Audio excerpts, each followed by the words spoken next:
Hati-hati urusan dengan baginda Nabi. Kita selama ini berucap cinta dengan lesan kita, tapi bagaimana hati kita? Kalau tadi Habibana Hanif mengisahkan tentang bagaimana sahabat Nabi dengan rambut Rasulullah, rambut adalah rambut yang sudah dipotong dan seharusnya dibuang.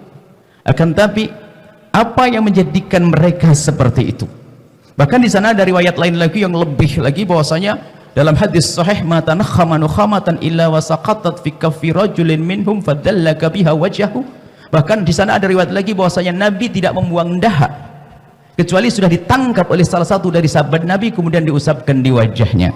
Sallallahu alaihi wasallam. Dahak. Apa urusan dengan dahak? Kalau bicara dahaknya Nabi, jangan samakan dengan dahak kita. Tidak ada kotor bagi Nabi.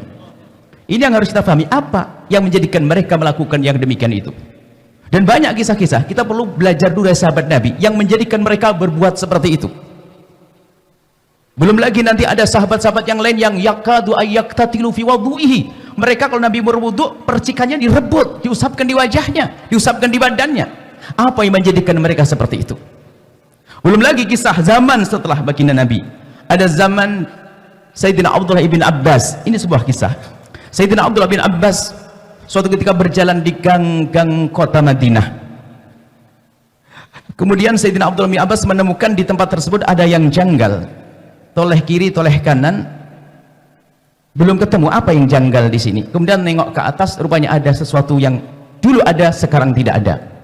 Sayyidina Abdullah bin Abbas berpikir, apa kira-kira yang tidak ada? Setelah beberapa saat beliau berpikir, baru sadar, dulu sini ada talang, ada pancuran air. Lalu Sayyidina Abdullah bin Abbas bertanya, wahai kaum, dulu pernah ada pancuran air yang ada di sini, lalu sekarang ada di mana? Para sahabat-sahabat yang ada di situ menjawab, oh sudah dicopot. Siapa yang mencopot? Yang mencopot adalah Sayyidina Umar ibn Khattab. Sayyidina Abdullah bin Abbas mendengar berita semacam itu, bergegas kepada Sayyidina Umar ibn Khattab. Tidak kenal waktu, mengetuk pintunya Sayyidina Umar bin Khattab, diketuk. Sayyidina Umar bin Khattab mendengar suara Abdullah bin Abbas yang orang itu tidak pernah datang kecuali karena hajat penting. Dan Sayyidina Umar pun segera menyambut, wahai Abdullah bin Abbas, ada apa? Tentu ada hal yang sangat penting hingga kau mengetuk pintu rumahku di saat semacam ini.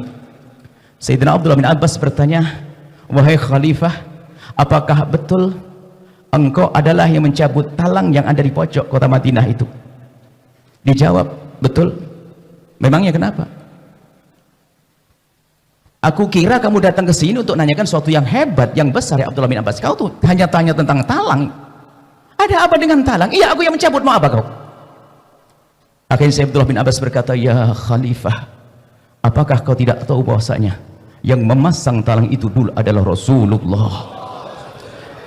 Mendengar jawaban dari Sayyidina Abdullah bin Abbas, Sayyidina Umar gemeteran dan berkata, semula aku kira urusanmu sepele, karena ini ada urusannya dengan Nabi Muhammad menjadi urusan penting, wahai Abdullah bin Abbas. Kemudian Sayyidina Umar lalu keluar mengambil ke gudang, ke tempat menyimpan talang. Sayyidina Abdullah bin Abbas mengikuti belakangnya, diambil Sayyidina Umar. Sayyidina Abdullah bin Abbas ingin mengambil, dikatakan tidak ya Abdullah bin Abbas, biar aku yang membawanya. Sehingga Sayyidina Umar mendekat ke tempat talang, tempat yang dicabut talangnya. Di tempat itu Sayyidina Umar bin Khattab bertanya, Abdullah bin Abbas, bantu aku untuk mengangkat, memasang talang ini kembali. Di saat ditanya seperti itu, di saat disuruh seperti itu, Abdullah bin Abbas malah pergi. Ya Abdullah bin Abbas, kemana kau? Ya Khalifah, tempatnya tinggi, aku harus cari tangga. Tidak perlu pakai tangga, injak tengkoknya Umar bin Khattab yang berani menurunkan talangnya Rasulullah sallallahu alaihi wasallam.